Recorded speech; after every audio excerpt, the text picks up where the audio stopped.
राम राम शेतकरी मित्रांनो, कांदा उत्पादक शेतकऱ्यासाठी महत्त्वाची बातमी आहे.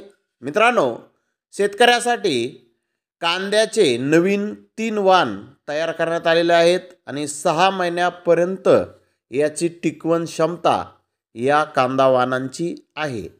तर मित्रांनो, कोणत्या वाणाची 6 महिन्यापर्यंत टिकवण क्षमता आहे आणि कोणते 3 नवीन वाण हे विकसित झालेले आहेत, सविस्तरपणे याची माहिती या व्हिडिओमध्ये जाणून घेऊया.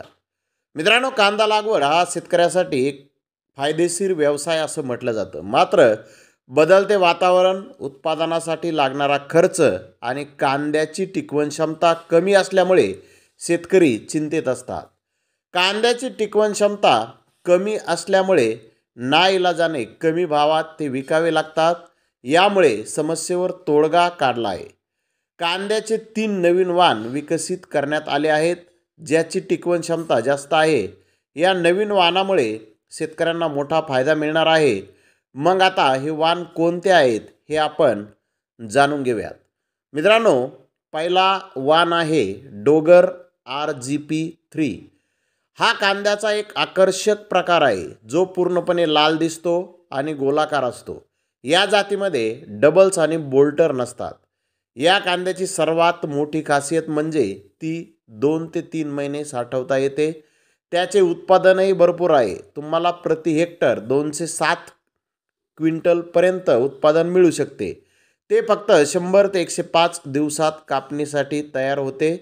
त्याची लागवड खरीप हंगामात योग्य आहे. जबलपूर, रायपूर, चिंपलिमा, अकोला आणि झालवाड येथे लागवडीसाठी ते योग्य असल्याचे म्हटले गेले आहे.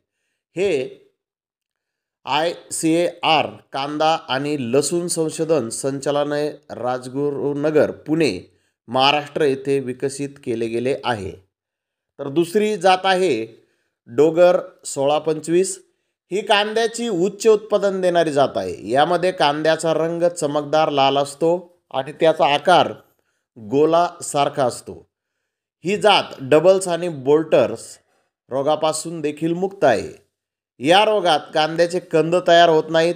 त्याऐवजी त्यांच्या जागी फुले येतात आणि बिया तयार होऊ लागतात. कांद्याची ही जात प्रति हेक्टर 217 क्विंटल उत्पादन देते.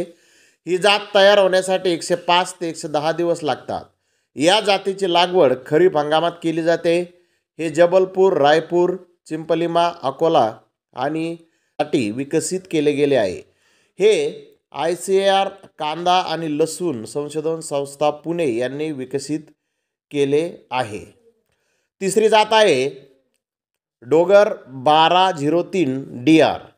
ही कांद्याची उच्च उत्पादन देणारी जात आहे. त्याचे कंद लाल आणि अंडाकृती असतात.